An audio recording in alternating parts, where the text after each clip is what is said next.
folks, I hope everyone's well. So for today's video I'm going to be combining things that I've shown you in other videos. We're going to be using my pizza dough, which I've shown you in a previous video, as the outer casing. We're going to be using washed flour seitan as the chicken substitute, which I've shown you in another video. And we're going to be using the starch bacon, which I've also shown you in another video, as the main ingredients how to make the chicken bake. So I won't be showing you the preparation stages for any of them because we're going to work on the premise that you've saw the other videos. Links for them will be somewhere on the screen, not quite sure where, but there'll be links to each of them somewhere for you to follow back if you can't remember or don't have those bookmarked. So we're going to be making this chicken bake. In my opinion, it's far nicer than the one Costco has, and it's not full of meat. It's full of our own meat substitutes, which are still yummy in your tummy. So let's crack on, let's do this. So first things first is we're going to take 3 portions, 225 grams of shredded washed flour seitan, which I've shown you how to make in another video, but the wee link should appear just above you there just now. So for cooking this off, we're going to stick it in the oven and we're going to cook it at 180 degrees Celsius for 18 minutes, but halfway through take it out and just give them a slight toss just so that both sides of the seitan are being cooked.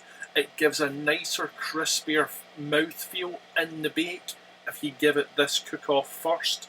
You could put it straight in from being produced, but it's just not as nice, so definitely advise shred it and bake it first before we use it as an ingredient in the chicken bake. After baking it in the oven, just set it aside in a bowl to cool, just so it's easy enough to handle when we come to use it in the actual bakes. Now we're going to use 1 portion of my pizza base dough. We're going to divide that up into 3, so it should be roughly 125 grams each part. Again, I've showed you how to make the pizza bases before, but the link will appear just above you just now, and it should be down in the description as well, just like it will be for the seitan. And we're looking to roll the pizza dough out into a rectangular shape. Using a glass cutting board is a good way of actually getting the size for it, so we're rolling it out to roughly the depth of the cutting board and roughly about the third of the overall length of the board. That's a good size estimation to keep you on track for getting it right. Also, just pay attention to the corners, use your rolling pin appropriately to try and drag it out into a rectangular shape. It's never going to be perfect because that's just the nature of things, but get it as close as you possibly can to that rectangular shape of that size. And once we have it as close as we can get it to the actual size we're looking for, just take and lift it and turn it 90 degrees so that we're working along the long edges, both of them matching up parallel to each other. Now feel free to make your own white sauce, but because we are making a lot of the ingredients for this ourselves, I just use jar white sauce most of the time personally. So take your carbonara sauce and we're going to add 3 heaped teaspoons to the base, but leave a reasonable portion round the outsides without any sauce on it. And again, this is another ingredient that I've shown you how to make. It's our wheat starch bacon. We're going to take 65 grams of wheat starch bacon, which we're going to have fried up after all the initial cooking processes that I've shown you in the video, and then we're going to chop it and lay it down the centre of the bake. Then going to add half a portion of grated mozzarella, so half of 75 grams on top of the bacon. And on top of the mozzarella, we're going to add our shredded seitan, which we had cooked earlier and set aside in the bowl.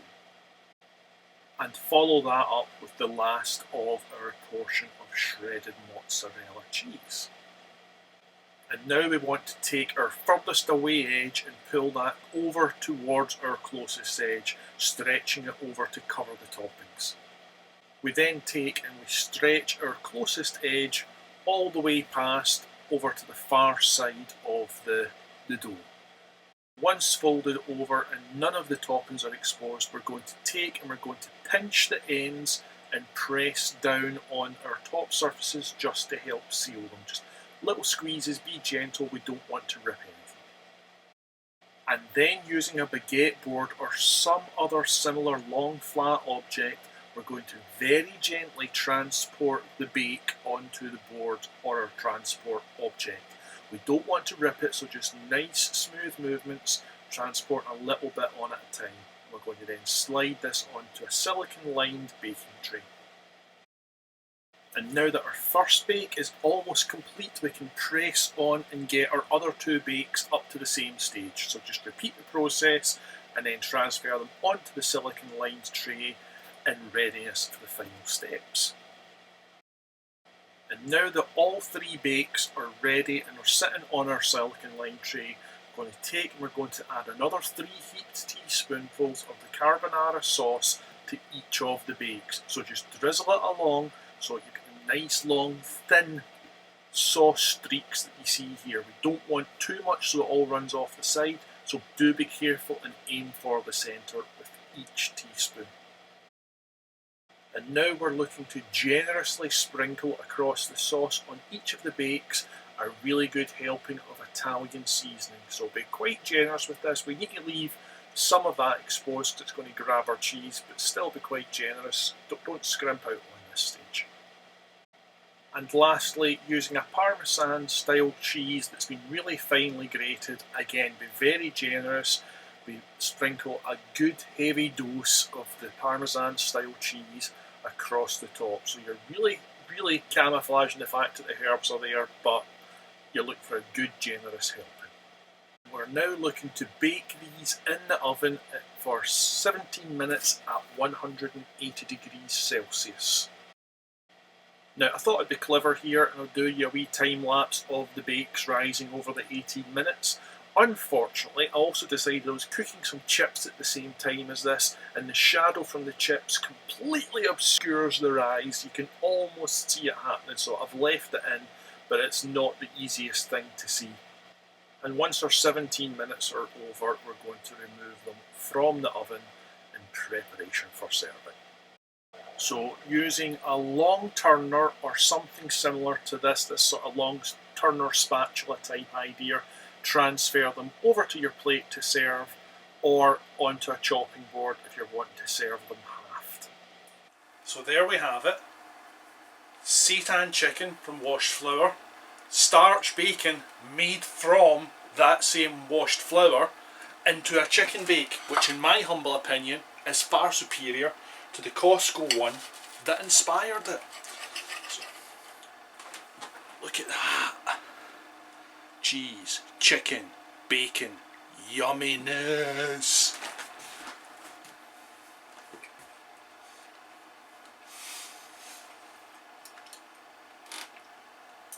Full of flavour, bursting with all the different flavours.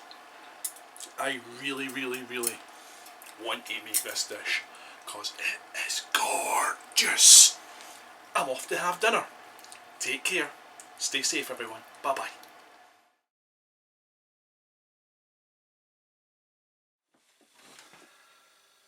Hi there folks, I hope everyone's safe. So today's video I'm going to